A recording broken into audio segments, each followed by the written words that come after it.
En el nombre del Padre, y del Hijo, y del Espíritu Santo. Alabado sea nuestro Señor Jesucristo. Alzaré la copa de la salvación e invocaré el nombre del Señor. Con estas palabras del Salmo que el sacerdote recita en el instante previo a consumir el santo sacrificio, sumiendo la preciosísima sangre de nuestro Señor, se representa verdaderamente el ministerio sacerdotal, el hombre del sacrificio, que alza la copa de la salvación, que ofrece el cuerpo, la sangre, el alma y la divinidad de Jesucristo, que se ofrece incruentamente sobre el altar para la vida del mundo y que lo da en comunión. Y el hombre de Dios, que siempre tiene el nombre de Dios en sus labios y en su corazón, para hablar de Dios a los hombres, para invocarlo, para tenerlo siempre presente en su vida y en su ministerio.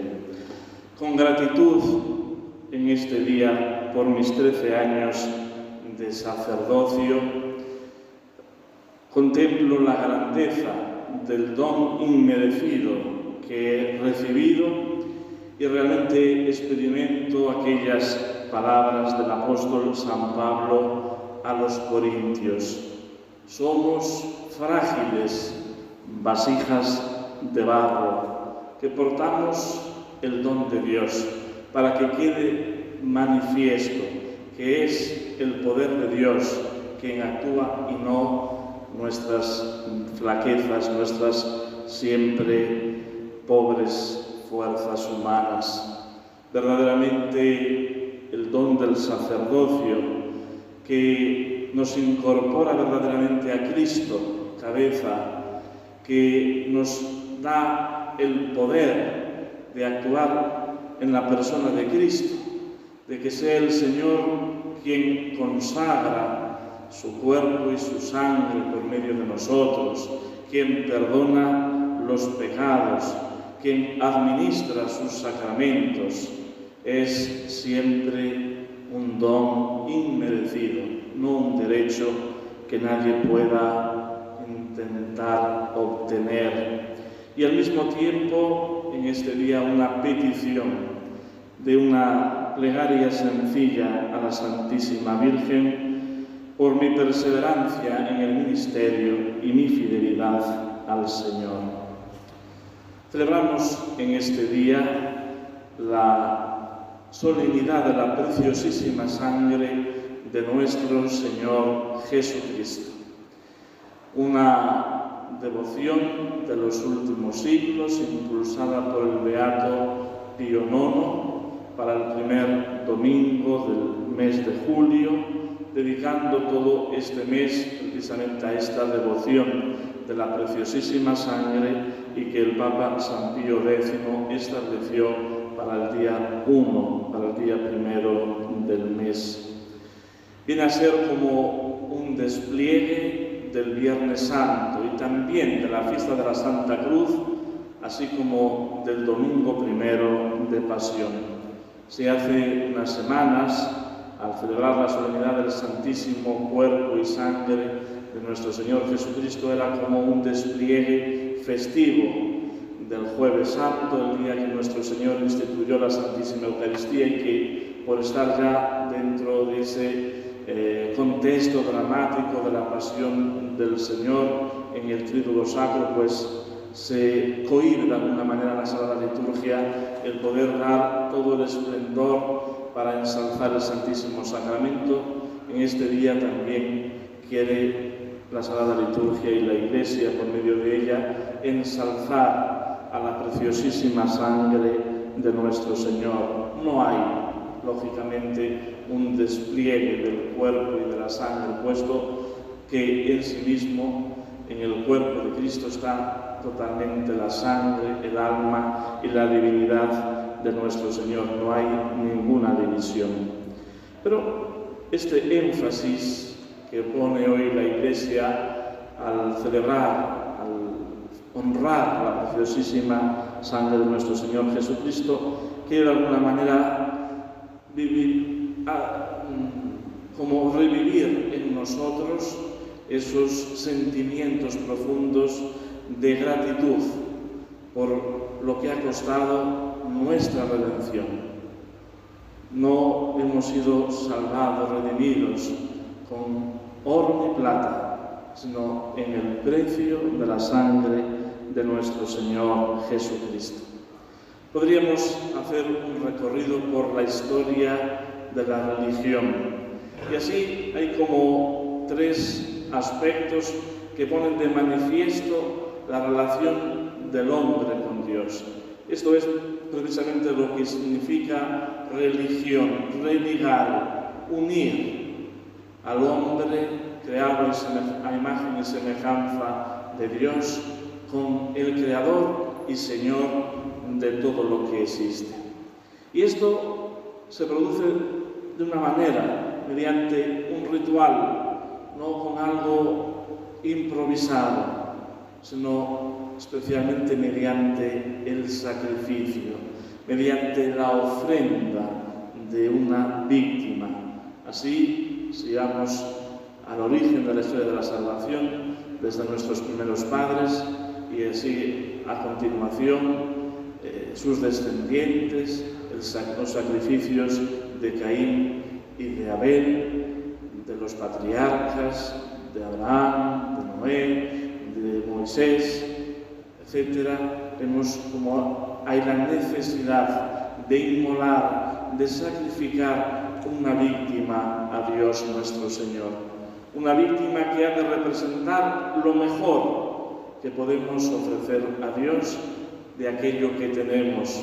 Por eso el sacrificio de Caín no era grato a Dios, porque le ofrecía lo peor que tenía de su cosecha. Y sin embargo el de Abel sí era grato, porque le ofrecía lo mejor de su rebaño. Ese sacrificio se consuma con la destrucción de la víctima, especialmente con el derramamiento de la sangre.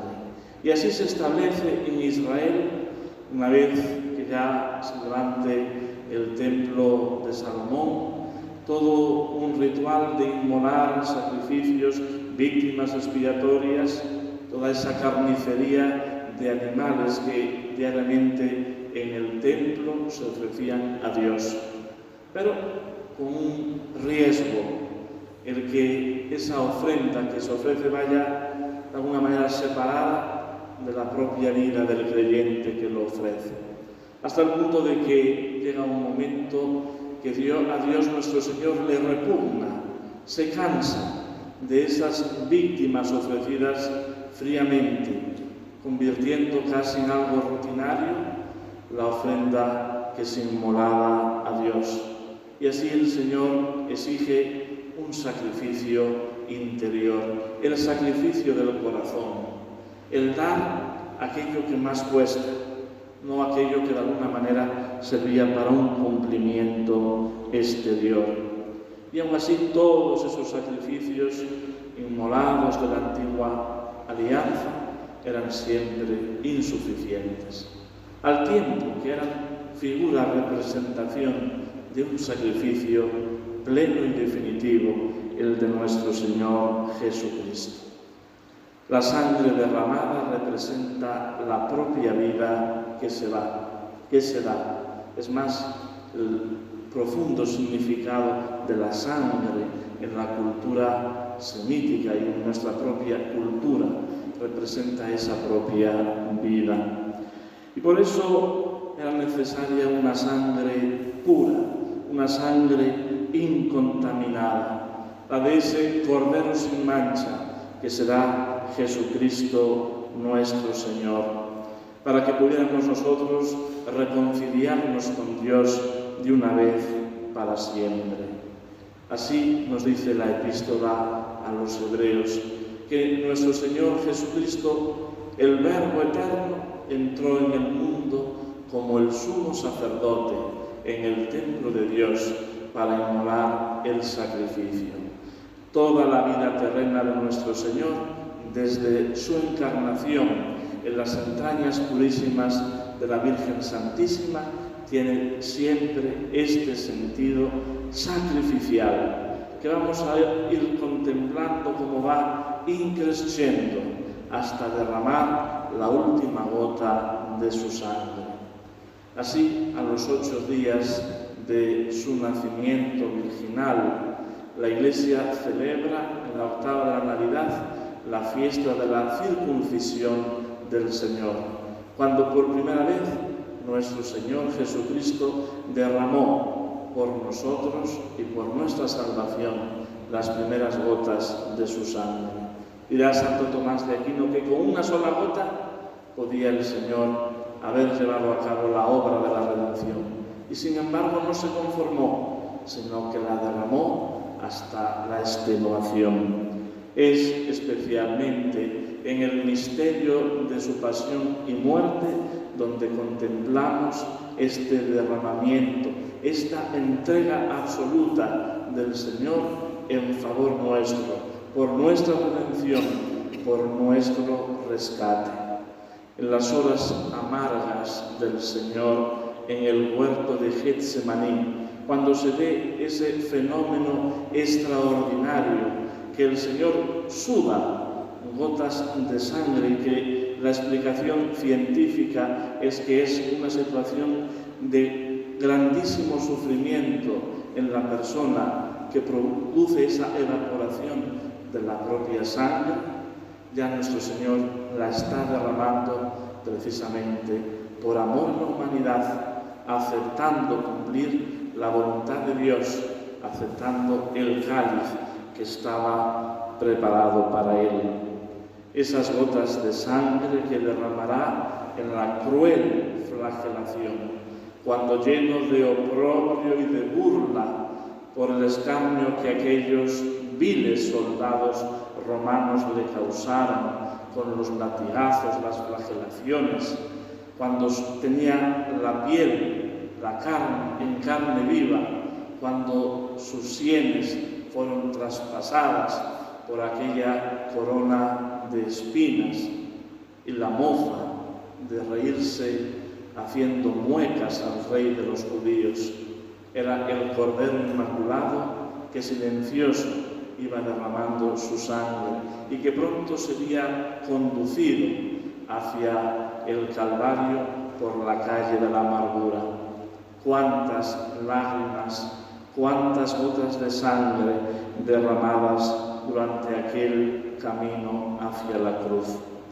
Cuando esté ya colocado sobre el madero, nuevamente ese derramamiento de sangre en sus manos traspasadas, en sus pies. Esa copiosa sangre es la prenda de nuestra salvación. Y así, hasta que ya colgado del madero y habiendo expirado, su costado traspasado, eche las últimas gotas de sangre y agua de su interior, mostrando así esa vida entregada hasta el final, pero también el torrente de gracia y de misericordia que es la vida de la Iglesia que nace en los sacramentos, en ese don de Dios que continuamente se nos ofrece para que nosotros recordemos siempre aquello que nos dice el apóstol San Pablo en la Epístola a los Hebreos, una sangre que habla mejor que la de Abel, la sangre del Hijo de Dios. Pues que en esta fiesta de la preciosísima sangre, con la que inauguramos este mes dedicado especialmente a contemplar el misterio de la redención copiosa de nuestro Señor, que mereció precisamente su sangre derramada por nosotros, sea una oportunidad para que nosotros le imitemos con nuestra entrega generosa, con nuestro servicio incansable en favor de las almas. En el nombre del Padre, y del Hijo, y del Espíritu Santo. Amén.